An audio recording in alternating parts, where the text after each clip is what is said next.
મિત્રો, આજે આપણે ઔરંગા નદીના રસ્તામાં છીએ અને આનું ગામ લાગે છે મરલા, તાલુકો ખેરગામ, જિલ્લો નવસારી.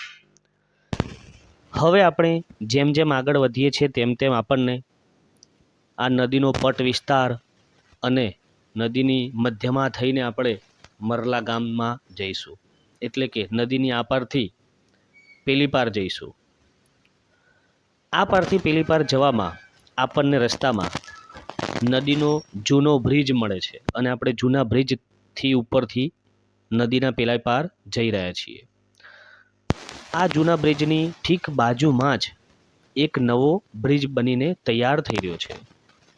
ખબર નહીં આ બ્રિજ કયા વર્ષના ડિસેમ્બર મહિનામાં તૈયાર થશે, એ આવનારા સમયમાં આપણે જોવું જ રહ્યું.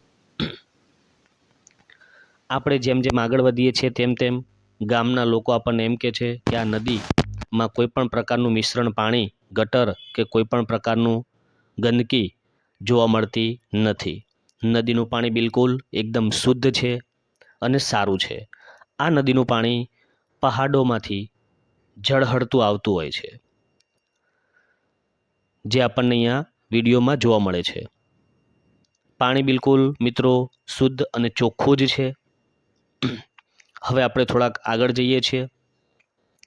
આગળ જતાં જતાં આપણને અહીંયા નવસારીની હદ, નવસારી ગ્રામ પંચાયતની હદ વાળું એક આપણને બોર્ડ જોવા મળશે. એનાથી આપણે થોડાક ઓર આગળ જઈશું. ત્યાં આપણને એક માજી રસ્તામાં બેસેલા જોવા મળશે, એટલે કે અહીંયા ગામની ભોળી પ્રજા છે અને આ ગામની અંદર લીલોતરી હરિયાળી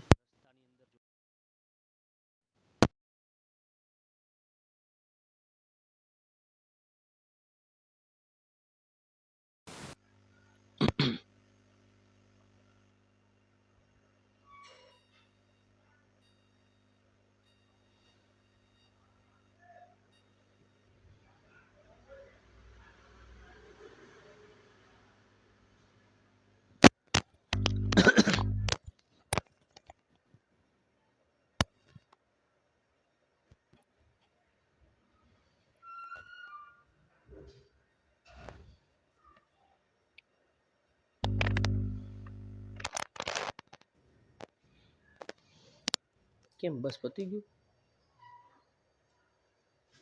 2 મિનિટનું જ રેકોર્ડિંગ? આગળ વધો, આગળ વધો, આગળ વધો.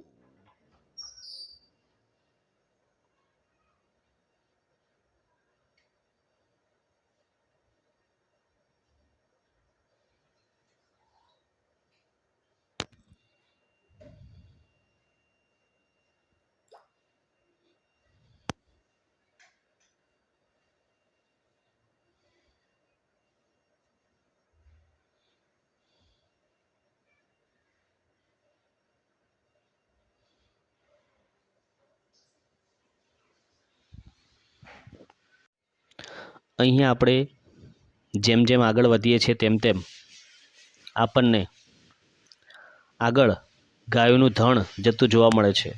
ગાયોના ધણની બિલકુલ આગળ જ બકરીઓનું ધણ પણ જોવા મળે છે. ગાયોના ધણને આપણે હોર્ન મારીએ છીએ તો સાઈડમાં તો જતા રહે છે, કારણ કે ગાય સમજુ છે, ગાય આપણી માતા છે. બકરીઓના ટોળાને આપણે હોર્ન મારવાથી પણ એ સાઈડમાં ઝડપથી જતા નથી, થોડોક સમય લે છે. જેમ જેમ આપણે આગળ જઈએ છીએ તેમ તેમ આપણને લીલોતરી હરિયાળી તો જોવા મળતી જ હોય છે.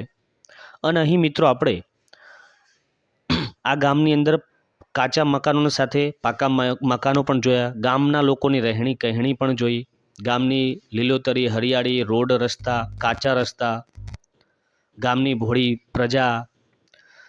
સાથે સાથે મિત્રો આપણે જેમ આગળ વધતા હતા તેમ આપણને અંબેમાનું મંદિર રસ્તામાં મળ્યું, ત્યાં દર્શન કર્યા. મા ભવાનીનું મંદિર મળ્યું, ત્યાં દર્શન કર્યા.